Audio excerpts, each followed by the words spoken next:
ಓಂ ಶಾಂತಿ. ವಾಣಿ date 23/7/2025. ಪ್ರಾತಃ ಮುರಳಿ. ಓಂ ಶಾಂತಿ. ಬಾಪ್ ದಾದಾ ಮಧುಬನ. ಮಧುರ ಮಕ್ಕಳೇ, ಸಮಯವು ಸಿಕ್ಕಿದರೆ ಏಕಾಂತದಲ್ಲಿ ವಿಚಾರ ಸಾಗರ ಮಂಥನ ಮಾಡಿ ಯಾವ ಜ್ಞಾನ ಬಿಂದುಗಳನ್ನು ಕೇಳುತ್ತೀರೋ ಅದನ್ನು ರಿವೈಸ್ ಮಾಡಿಕೊಳ್ಳಿ. ಪ್ರಶ್ನೆ: ನಿಮ್ಮ ನೆನಪಿನ ಯಾತ್ರೆಯು ಯಾವಾಗ ಪೂರ್ಣವಾಗುವುದು? ಉತ್ತರ: ಯಾವಾಗ ನಿಮ್ಮ ಯಾವುದೇ ಕರ್ಮೇಂದ್ರಿಯಗಳು ಮೋಸ ಮಾಡುವುದಿಲ್ಲವೋ, ಕರ್ಮಾತೀತ ಸ್ಥಿತಿಯಾಗುವುದೋ ಆಗ ನೆನಪಿನ ಯಾತ್ರೆಯು ಮುಕ್ತಾಯವಾಗುವುದು. ನೀವೀಗ ಸಂಪೂರ್ಣ ಪುರುಷಾರ್ಥ ಮಾಡಬೇಕು. ನಿರಾಶಾವಾದಿಗಳು ಆಗಬಾರದು. ಸರ್ವಿಸ್ನಲ್ಲಿ ತತ್ಪರರಾಗಿರಬೇಕಾಗಿದೆ. ಓಂ ಶಾಂತಿ. ಮಧುರಾತಿ ಮಧುರ ಮಕ್ಕಳೇ, ಆತ್ಮ ಅಭಿಮಾನಿಗಳಾಗಿ ಕುಳಿತುಕೊಂಡಿದ್ದೀರಾ.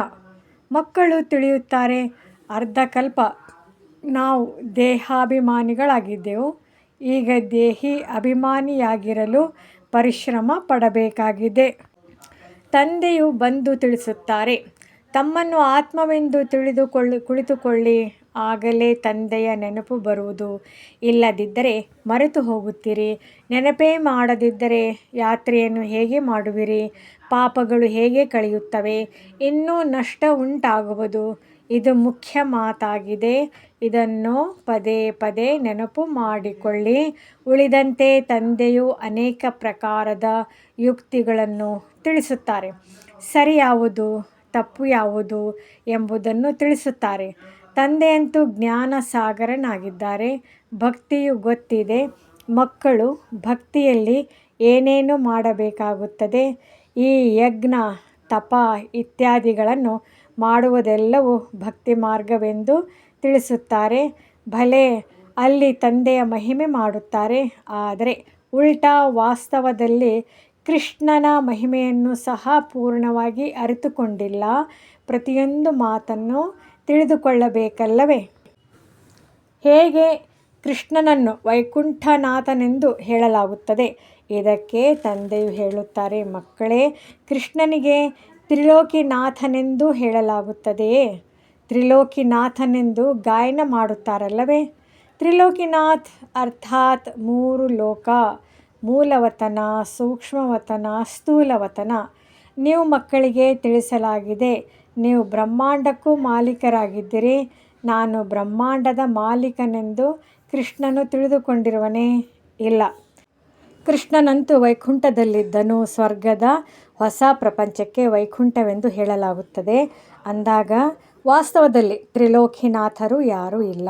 ತಂದೆಯು ಸತ್ಯ ಮಾತುಗಳನ್ನು ತಿಳಿಸುತ್ತಾರೆ. 3 ಲೋಕಗಳಂತೂ ಇದೆ. ಬ್ರಹ್ಮಾಂಡದ ಮಾಲೀಕರು ಶಿವ ತಂದೆಯಾಗಿದ್ದಾರೆ, ನೀವು ಆಗಿದ್ದೀರಿ. ಸೂಕ್ಷ್ಮವತನದ ಮಾತಂತೂ ಇಲ್ಲ. ಸ್ಥೂಲವತನದಲ್ಲಿ ಅವರು ಮಾಲೀಕರಲ್ಲ. ಸ್ವರ್ಗಕ್ಕಾಗಲಿ ನರಕದ ಮಾಲೀಕರೂ ಅಲ್ಲ. ಕೃಷ್ಣನ ಸ್ವರ್ಗದ ಮಾಲೀಕನಾಗಿದ್ದಾನೆ, ನರಕದ ಮಾಲೀಕನು ರಾವಣನಾಗಿದ್ದಾನೆ. ಇದಕ್ಕೆ ರಾವಣ ರಾಜ್ಯ, ಅಸುರಿ ರಾಜ್ಯವೆಂದು ಹೇಳಲಾಗುತ್ತದೆ. ಈ ಮಾತನ್ನು ಮನುಷ್ಯರು ಹೇಳುತ್ತಾರೆ, ಆದರೆ ತಿಳಿದುಕೊಂಡಿಲ್ಲ. ನೀವು ಮಕ್ಕಳಿಗೆ ತಂದೆಯು ತಿಳಿಸುತ್ತಾರೆ, ರಾವಣನಿಗೆ 10 ತಲೆಗಳನ್ನು ತೋರಿಸುತ್ತಾರೆ. ಸ್ತ್ರೀಯ 5 ವಿಕಾರಗಳು, ಪುರುಷನದು 5 ವಿಕಾರಗಳು. 5 ವಿಕಾರಗಳಂತೂ ಈಗ ಎಲ್ಲರಲ್ಲಿಯೂ ಇದೆ. ಎಲ್ಲರೂ ರಾವಣ ರಾಜ್ಯದಲ್ಲಿದ್ದಾರೆ. ನೀವೀಗ ಶ್ರೇಷ್ಠಾಚಾರಿಗಳಾಗುತ್ತಿದ್ದೀರಿ. ತಂದೆಯು ಬಂದು ಶ್ರೇಷ್ಠಾಚಾರಿ ಪ್ರಪಂಚವನ್ನು ಸ್ಥಾಪನೆ ಮಾಡುತ್ತಾರೆ. ಏಕಾಂತದಲ್ಲಿ ಕುಳಿತುಕೊಂಡಾಗ ಈ ರೀತಿಯ ವಿಚಾರ ಸಾಗರ ಮಂಥನ ನಡೆಯುವುದು. ಆ ಲೌಕಿಕ ವಿದ್ಯೆಗಾಗಿಯೂ ಸಹ ವಿದ್ಯಾರ್ಥಿಗಳು ಏಕಾಂತದಲ್ಲಿ ಕುಳಿತು ಓದುತ್ತಾರೆ. ನಿಮಗೆ ಯಾವುದೇ ಪುಸ್ತಕಗಳಂತೂ ಓದುವ ಅವಶ್ಯಕತೆ ಇಲ್ಲ. ನೀವು ಜ್ಞಾನ ಬಿಂದುಗಳನ್ನು ಬರೆದುಕೊಳ್ಳುತ್ತೀರಿ. ಕೇವಲ ಇದನ್ನು ರಿವೈಸ್ ಮಾಡಿಕೊಳ್ಳಬೇಕು. ಇವು ತಿಳಿದುಕೊಳ್ಳುವ ಗುಹ್ಯ ಮಾತುಗಳಾಗಿವೆ. ತಂದೆಯು ತಿಳಿಸುತ್ತಾರಲ್ಲವೇ, ಇಂದು ನಿಮಗೆ ಅತಿ ಗುಹ್ಯವಾದ ಹೊಸ ವಿಚಾರಗಳನ್ನು ತಿಳಿಸುತ್ತೇನೆ. ಲಕ್ಷ್ಮೀನಾರಾಯಣರು ಪಾರಸ್ಪರ್ಯ ಮಾಲೀಕರಾಗಿದ್ದಾರೆ. ವಿಷ್ಣುವು ಪಾರಸ್ಪರ್ಯ ಮಾಲಕನೆಂದು ಹೇಳುವುದಿಲ್ಲ.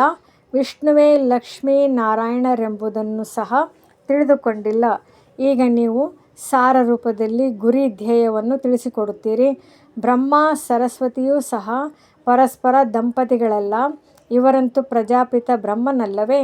ಅಂದಾಗ ಪ್ರಜಾಪಿತ ಬ್ರಹ್ಮನಿಗೆ ಗ್ರೇಟ್ ಗ್ರೇಟ್ ಗ್ರ್ಯಾಂಡ್ ಫಾದರ್ ಎಂದು ಹೇಳಬಹುದು. ಶಿವತಂದೆಗಂತೂ ಕೇವಲ ತಂದೆ ಎಂದು ಹೇಳುತ್ತಾರೆ. ಉಳಿದೆಲ್ಲರೂ ಸಹೋದರರಾಗಿದ್ದಾರೆ. ಇಷ್ಟೊಂದು ಮಂದಿ ಬ್ರಹ್ಮನ ಮಕ್ಕಳಿದ್ದಾರೆ. ನಾವು ಭಗವಂತನ ಮಕ್ಕಳು, ಸಹೋದರರೆಂದು ಎಲ್ಲರಿಗೂ ತಿಳಿದಿದೆ. ಆದರೆ ಅದು ನಿರಾಕಾರಿ ಪ್ರಪಂಚದಲ್ಲಿ ಮಾತ್ರ. ನೀವೀಗ ಬ್ರಾಹ್ಮಣರಾಗಿದ್ದರೆ ಹೊಸ ಪ್ರಪಂಚವೆಂದು ಸತ್ಯುಗಕ್ಕೆ ಹೇಳಲಾಗುತ್ತದೆ. ಈಗಿನ ಸಮಯಕ್ಕೆ ಪುರುಷೋತ್ತಮ ಸಂಗಮ ಯುಗವೆಂದು ಕರೆಯಲಾಗುತ್ತದೆ. ಸತ್ಯುಗದಲ್ಲಿ ಪುರುಷೋತ್ತಮರೇ ಇರುತ್ತಾರೆ. ಇವು ಬಹಳ ಅದ್ಭುತವಾದ ಮಾತುಗಳಾಗಿವೆ. ನೀವು ಹೊಸ ಪ್ರಪಂಚಕ್ಕಾಗಿ ತಯಾರಾಗುತ್ತಿದ್ದೀರಿ. ಈ ಸಮಯದಲ್ಲಿಯೇ ನೀವು ಪುರುಷೋತ್ತಮರಾಗುತ್ತೀರಿ. ನಾವು ಲಕ್ಷ್ಮೀನಾರಾಯಣರಾಗುತ್ತೇವೆಂದು ಹೇಳುತ್ತಾರೆ. ಇವರು ಎಲ್ಲರಿಗಿಂತ ಉತ್ತಮ ಪುರುಷರಾಗಿದ್ದಾರೆ. ಅವರನ್ನು ದೇವತೆಗಳೆಂದು ಹೇಳಲಾಗುತ್ತದೆ. ಉತ್ತಮರಿಗಿಂತಲೂ ಉತ್ತಮರು ನಂಬರ್ 1 ಲಕ್ಷ್ಮೀನಾರಾಯಣರಾಗಿದ್ದಾರೆ. ಮತ್ತು ನೀವು ಮಕ್ಕಳು ನಂಬರ್ 1 ಆಗುತ್ತೀರಿ. ಸೂರ್ಯವಂಶಿ ಮನೆತನದವರಿಗೆ ಉತ್ತಮರೆಂದು ಹೇಳುತ್ತಾರೆ. ನಂಬರ್ 1 ಅಲ್ಲವೇ? ನಿಧಾನವಾಗಿ ಕಲೆಗಳು ಕಡಿಮೆಯಾಗುತ್ತದೆ. ನೀವು ಮಕ್ಕಳೀಗ ಹೊಸ ಪ್ರಪಂಚದ ಮುಹೂರ್ತ ಮಾಡುತ್ತೀರಿ. ಹೇಗೆ ಹೊಸ ಮನೆಯು ತಯಾರಾದಾಗ ಮಕ್ಕಳು ಖುಷಿಯಾಗುತ್ತಾರೆ, ಮುಹೂರ್ತ ಮಾಡುತ್ತಾರೆ. ನೀವು ಮಕ್ಕಳು ಸಹ ಹೊಸ ಪ್ರಪಂಚವನ್ನು ನೋಡಿ ಖುಷಿಯಾಗುತ್ತೀರಿ, ಮುಹೂರ್ತ ಮಾಡುತ್ತೀರಿ. ಚಿನ್ನದ ಪುಷ್ಪಗಳ ಮಳೆಯಾಗುತ್ತದೆ ಎಂದು ಬರೆಯಲ್ಪಟ್ಟಿದೆ. ನೀವು ಮಕ್ಕಳಿಗೆ ಖುಷಿಯ ನಶೆ ಏರಬೇಕು. ನಿಮಗೆ ಸುಖ ಮತ್ತು ಶಾಂತಿ ಎರಡೂ ಸಿಗುತ್ತದೆ. ಇಷ್ಟೊಂದು ಸುಖ ಮತ್ತು ಶಾಂತಿ ಪಡೆಯೋರು ಬೇರೆ ಯಾರೂ ಇಲ್ಲ. ಅನ್ಯ ಧರ್ಮದವರು ಬರುತ್ತಾರೆಂದರೆ ಆಗ ದ್ವೈತವಾಗಿ ಬಿಡುತ್ತದೆ. ನಾವು ಪುರುಷಾರ್ಥ ಮಾಡಿ ಶ್ರೇಷ್ಠ ಪದವಿಯನ್ನು ಪಡೆಯಬೇಕೆಂದು ನೀವು ಮಕ್ಕಳಿಗೆ ಅಪಾರ ಖುಷಿ ಇದೆ. ಅದೃಷ್ಟದಲ್ಲಿದ್ದರೆ ಸಿಗುವುದು, ತೇರ್ಗಡೆಯಾಗುವುದಿದ್ದರೆ ಆಗುತ್ತೇವೆ ಎಂದಲ್ಲ. ಪ್ರತಿಯೊಂದು ಮಾತಿನಲ್ಲಿ ಅವಶ್ಯವಾಗಿ ಪುರುಷಾರ್ಥ ಮಾಡಬೇಕು. ಪುರುಷಾರ್ಥವನ್ನು ಮಾಡದೇ ಇದ್ದರೆ ಅದೃಷ್ಟದಲ್ಲಿ ಏನಿರುವುದೋ ಅದಾಗುವುದೆಂದು ಹೇಳುತ್ತಾರೆ. ನಂತರ ಪುರುಷಾರ್ಥ ಮಾಡುವುದೇ ನಿಂತು ಹೋಗುತ್ತದೆ. ತಂದೆಯು ತಿಳಿಸುತ್ತಾರೆ, ನೀವು ಮಾತೆಯರನ್ನು ಎಷ್ಟು ಶ್ರೇಷ್ಠರನ್ನಾಗಿ ಮಾಡುತ್ತೇನೆ. ಎಲ್ಲ ಸ್ಥಾನಗಳಲ್ಲಿ ಮಹಿಳೆಯರಿಗೆ ಸ್ಥಾನವಿದೆ. ವಿದೇಶದಲ್ಲಿಯೂ ಗೌರವವಿದೆ. ಇಲ್ಲಂತೂ ಹೆಣ್ಣು ಮಗುವಿಗೆ ಜನ್ಮ ಕೊಡುತ್ತಾರೆಂದರೆ ಮಂಚವನ್ನು ತಲೆ ಕೆಳಗು ಮಾಡಿ ಬಿಡುತ್ತಾರೆ. ಪ್ರಪಂಚವೇ ಕೊಳಕಾಗಿದೆ. ಈ ಸಮಯದಲ್ಲಿ ನೀವು ಮಕ್ಕಳು ತಿಳಿದುಕೊಂಡಿದ್ದೀರಿ, ಭಾರತವು ಹೇಗಿತ್ತು, ಈಗ ಏನಾಗಿದೆ. ಮನುಷ್ಯರು ಎಲ್ಲವನ್ನೂ ಮರೆತು ಬಿಟ್ಟಿದ್ದಾರೆ. ಕೇವಲ ಶಾಂತಿ ಶಾಂತಿ ಎಂದು ಬೇಡುತ್ತಿರುತ್ತಾರೆ. ವಿಶ್ವದಲ್ಲಿ ಶಾಂತಿಯು ಬೇಕೆಂದು ಬಯಸುತ್ತಾರೆ. ನೀವು ಈ ಲಕ್ಷ್ಮೀನಾರಾಯಣರನ್ನು ತೋರಿಸಿ. ಇವರು ರಾಜ್ಯವಿದ್ದಾಗ ಪವಿತ್ರತೆ, ಸುಖ, ಶಾಂತಿಯೂ ಇತ್ತು. ನಿಮಗೆ ಇಂತಹ ರಾಜ್ಯವು ಬೇಕಲ್ಲವೇ? ಮೂಲವತನದಲ್ಲಂತೂ ವಿಶ್ವಶಾಂತಿಯು ಬೇಕೆಂದು ಹೇಳುವುದಿಲ್ಲ. ವಿಶ್ವಶಾಂತಿಯು ಇಲ್ಲಿಯೇ ಬೇಕಲ್ಲವೇ? ದೇವತೆಗಳ ರಾಜ್ಯವು ಇಡೀ ವಿಶ್ವದಲ್ಲಿತ್ತು. ಮೂಲವತನವು ಆತ್ಮಗಳ ಪ್ರಪಂಚವಾಗಿತ್ತು. ಆತ್ಮಗಳ ಪ್ರಪಂಚವೂ ಇದೆ ಎಂಬುದನ್ನು ಮನುಷ್ಯರು ತಿಳಿದುಕೊಂಡಿಲ್ಲ. ತಂದೆಯು ತಿಳಿಸುತ್ತಾರೆ, ನಾನು ನಿಮ್ಮನ್ನು ಶ್ರೇಷ್ಠ ಪುರುಷೋತ್ತಮರನ್ನಾಗಿ ಮಾಡುತ್ತೇನೆ. ಇದು ತಿಳಿದುಕೊಳ್ಳುವ ಮಾತುಗಳಾಗಿವೆ. ಭಗವಂತನು ಬಂದಿದ್ದಾರೆಂದು ಡಂಗುರವನ್ನು ಸಾರುವುದಲ್ಲ. ಇದನ್ನು ಯಾರೂ ಒಪ್ಪುವುದಿಲ್ಲ. ಹೀಗೆ ಮಾಡಿದರೆ ಇನ್ನೂ ನಿಂದನೆಗೆ ಒಳಗಾಗುವಿರಿ ಮತ್ತು ನಿಂದನೆ ಮಾಡಿಸುವಿರಿ. ಈ ಬಿಕೆಗಳು ತಮ್ಮ ಬಾಬಾರವರನ್ನು ಭಗವಂತನೆಂದು ಹೇಳುತ್ತಾರೆಂದು ಹೇಳಿಬಿಡುತ್ತಾರೆ. ಈ ರೀತಿಯಲ್ಲಿ ಸರ್ವಿಸ್ ಆಗೋದಿಲ್ಲ. ತಂದೆಯು ಯುಕ್ತಿಯನ್ನು ತಿಳಿಸುತ್ತಿರುತ್ತಾರೆ. ಕೋಣೆಯಲ್ಲಿ 8-10 ಚಿತ್ರಗಳನ್ನು ಗೋಡೆಗೆ ಬಹಳ ಚೆನ್ನಾಗಿ ತಗುಲಿ ಹಾಕಿರಿ ಮತ್ತು ಹೊರಗಡೆ ಬರೆಯಿರಿ. ಬೇಹದ್ದಿನ ತಂದೆಯಿಂದ ಬೇಹದ್ದಿನ ಸುಖದ ಆಸ್ತಿಯನ್ನು ಪಡೆಯಬೇಕೋ ಅಥವಾ ಮನುಷ್ಯರಿಂದ ದೇವತೆಗಳಾಗಲು ಬನ್ನಿ, ನಾವು ಅದನ್ನು ತಿಳಿಸುತ್ತೇವೆ.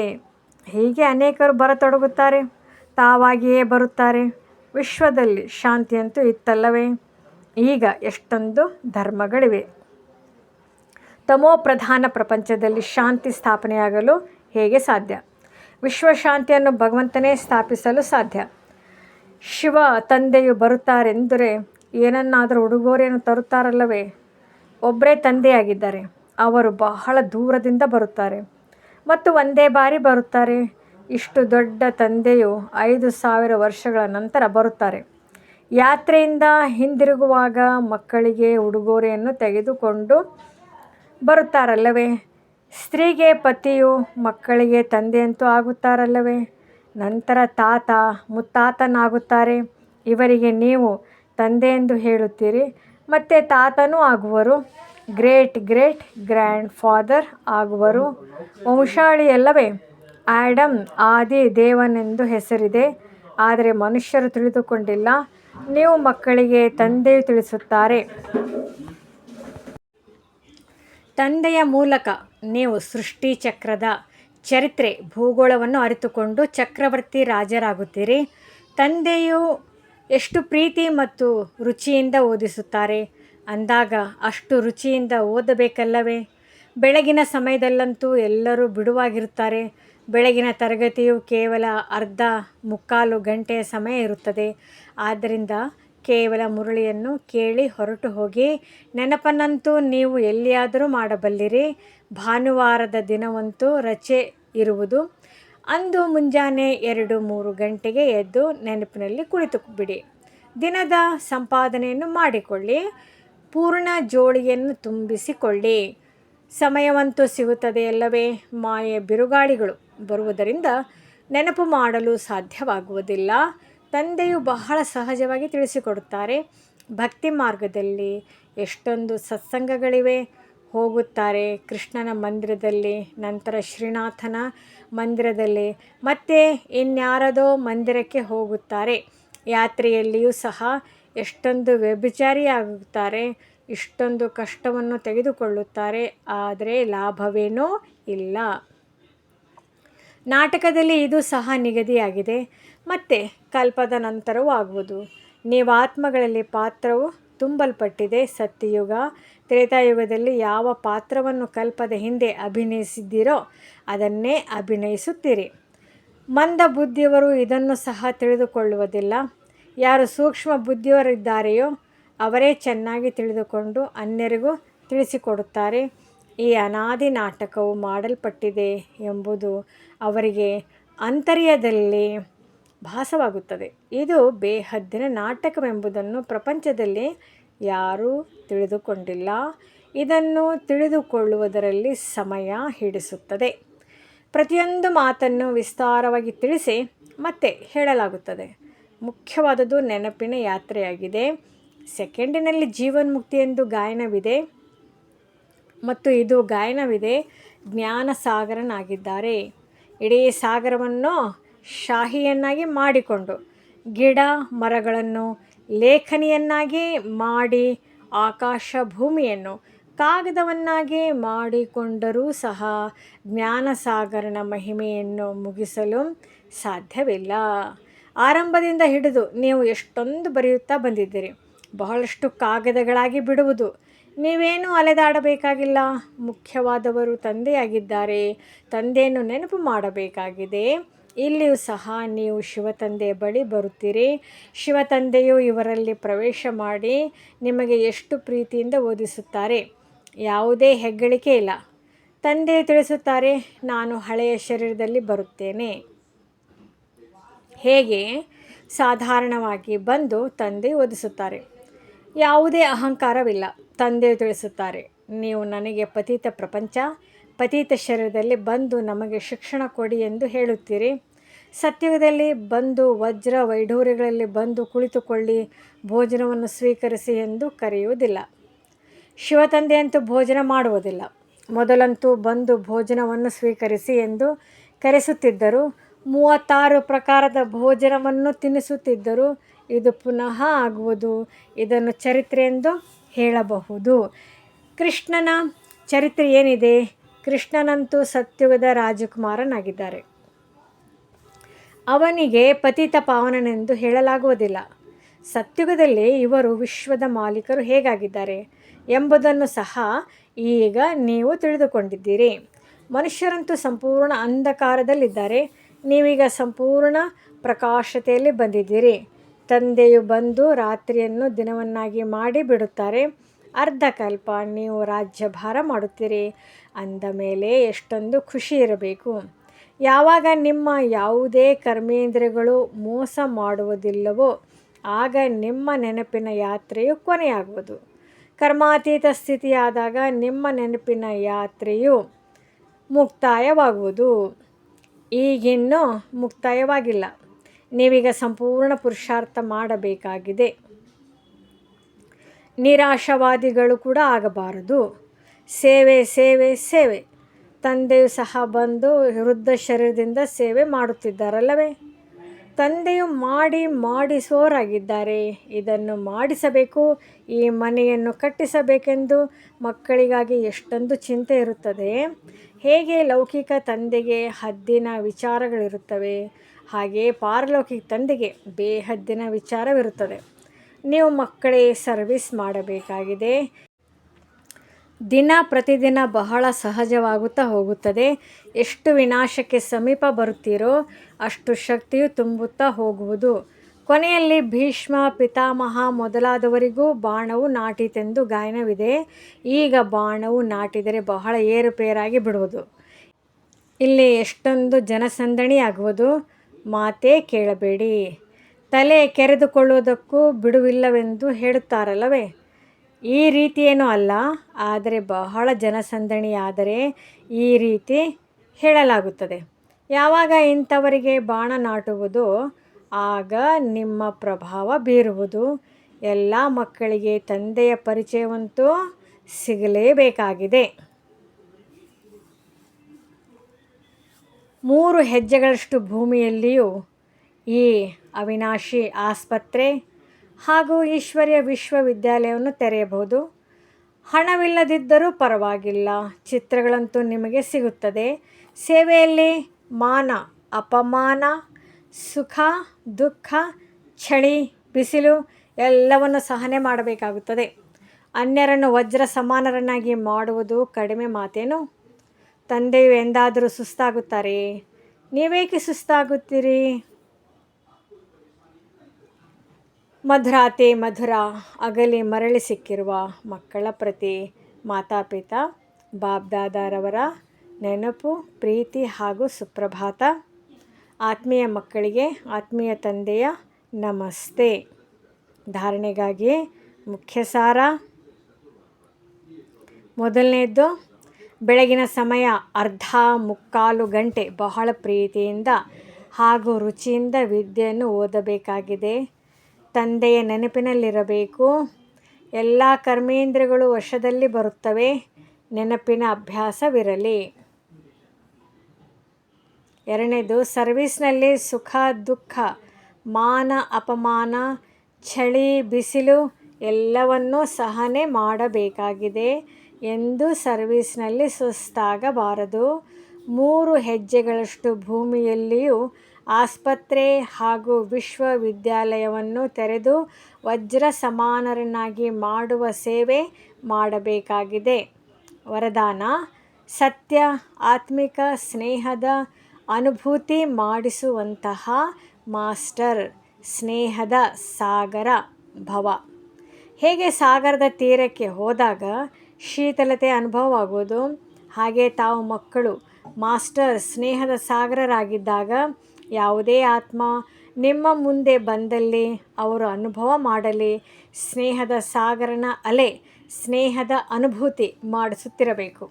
ಏಕೆಂದರೆ ಇಂದಿನ ಪ್ರಪಂಚದ ಜನ ಸತ್ಯ ಆತ್ಮಿಕ ಸ್ನೇಹದ ಹಸಿವಿನಿಂದಿದ್ದಾರೆ. ಸ್ವಾರ್ಥಿ ಸ್ನೇಹ ನೋಡಿ ನೋಡಿ ಆ ಸ್ನೇಹದಿಂದ ಮನಸ್ಸು ಬೇಸತ್ತು ಹೋಗಿದೆ. ಆದ್ದರಿಂದ ಆತ್ಮಿಕ ಸ್ನೇಹದ ಸ್ವಲ್ಪ ಕ್ಷಣಗಳ ಅನುಭೂತಿಯನ್ನೇ ಜೀವನದ ಆಶ್ರಯ ಎಂದು ತಿಳಿಯುತ್ತಾರೆ. ಸ್ಲೋಗನ್: ಜ್ಞಾನಧನದಿಂದ ಸಂಪನ್ನರಾಗಿದ್ದಾಗ ಸ್ಥೂಲ ಧನದ ಪ್ರಾಪ್ತಿ ಸ್ವತಃ ಆಗುತ್ತಿರುತ್ತದೆ. ಅವ್ಯಕ್ತ ಸೂಚನೆ: ಸಂಕಲ್ಪ ಶಕ್ತಿಯನ್ನು ಜಮಾ ಮಾಡಿ ಶ್ರೇಷ್ಠ ಸೇವೆಗೆ ನಿಮಿತ್ತರಾಗಿ. ಹೇಗೆ ಸತ್ಯುಗಿ ಸೃಷ್ಟಿಗಾಗಿ ಹೇಳುತ್ತಾರೆ ಒಂದೇ ರಾಜ್ಯ ಒಂದು ಧರ್ಮ ಇದೆ, ಅದೇ ರೀತಿ ಈಗ ಸ್ವರಾಜ್ಯದಲ್ಲಿಯೂ ಸಹ ಒಂದು ರಾಜ್ಯ ಅರ್ಥಾತ್ ಸ್ವಯಂನ ಸೂಚನೆಯಂತೆ ಎಲ್ಲವೂ ನಡೆಯುವಂತೆ ಇರಬೇಕು. ಮನಸ್ಸು ತನ್ನ ಮನಮತ ನಡೆಸಬಾರದು, ಬುದ್ಧಿ ತನ್ನ ನಿರ್ಣಯ ಶಕ್ತಿಯ ಏರುಪೇರು ಮಾಡಬಾರದು, ಸಂಸ್ಕಾರ ಆತ್ಮವನ್ನು ಕುಣಿಸಬಾರದು. ಆಗ ಹೇಳಲಾಗುವುದು ಒಂದು ಧರ್ಮ ಒಂದು ರಾಜ್ಯ. ಇಂತಹ ಕಂಟ್ರೋಲಿಂಗ್ ಪವರ್ ಧಾರಣೆ ಮಾಡಿ, ಇದೇ ಬೇಹದ್ದಿನ ಸೇವೆಯ ಸಾಧನವಾಗಿದೆ.